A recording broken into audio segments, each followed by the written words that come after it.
Detroit is a dynamic city, recognized the world over for its innovations in automobile manufacturing. One of its most prized creations was the luxury vehicle produced by the Cadillac Motor Company. The enterprise's name was inspired by the city's founder. In 1700, Antoine de la Motte Cadillac, née Antoine Lemay, sent a letter to Count Pontchartrain, minister of the French colonies, presenting his vision for the settlement that would become Detroit. In order to manifest it, he put forth his proposal for dealing with the Indian population, mainly the Iroquois. Cadillac wrote, "It would be absolutely necessary to allow the soldiers and Canadians to marry the savage, as he called Native Americans, maidens, when they have been instructed in religion and know the French language, which they will learn all the more eagerly, provided we labor carefully to that end, because they always prefer a Frenchman for a husband to any savage whatever. Though I know no other reason for it than the most ordinary one, namely that strangers are preferred, or it were better to say, it is a secret of the almighty power." Cadillac's francophone sense of superiority and his ethnocentricity are fully evinced in his statements to Count Pontchartrain. The central purpose of his precept of interracial marriage was twofold: build a friendship with the Native Americans and replace their deplorable sacrifices with Christianity through the Jesuit missionaries.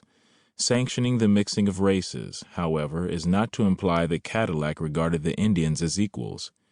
He would never smoke a peace pipe with them and would not give his full attention to their powwows.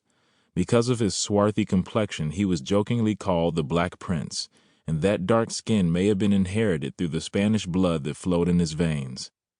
This intermarriage tactic was intended to be one of mutual protection as well as to facilitate trade with the indigenous population. This recommendation may have precluded applying the same conditions to blacks, since they would have been less of a threat and had only their bodies for trade.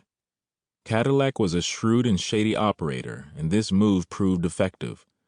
Soon there were 4 large Native American villages built within a short distance of the French village. During the winter of 1701 to 02, 6,000 Indians lived there, wrote historian Clarence M. Burton. Although sometimes, through alcohol or bribery, Cadillac did a good job of keeping the Indians from hostile acts against the French, he was less successful managing the often disruptive bloodletting among the tribes, particularly the rivalry and jealousy between the Ottawa and Miami groups, each believing the other was receiving the best trading bargains from the French. In 1706, while he was traveling, the worst outbreak occurred between Native Americans, an action that necessitated the involvement of the French to quell the conflict and the subsequent killing of 30 Ottawa warriors. Black slaves in Detroit were first mentioned in 1736, 6 years after Cadillac's death. The ethnicity of slaves is significant because there is confusion on the subject among the early historians of the city. Burton, however, seems to be clear on this matter. He identifies and distinguishes the blacks from the Native Americans, whom he identifies as Pawnee or Pawnees. After citing the 2 Negroes belonging to Joseph Campbell, he lists several Pawnee or Pawneese, including one called Escabia, belonging to Joseph Parent, a local blacksmith who is rumored to have lived among the Indians long before Cadillac's arrival. Were the 2 Negroes the same as those mentioned by Dr. Norman McRae in his dissertation on the history of blacks in Detroit, who he said were the property of Louis Campeau? The eminent professor notes that the majority of slaves in Ville de Troyes, or Detroit, were Pawnee and a few were black.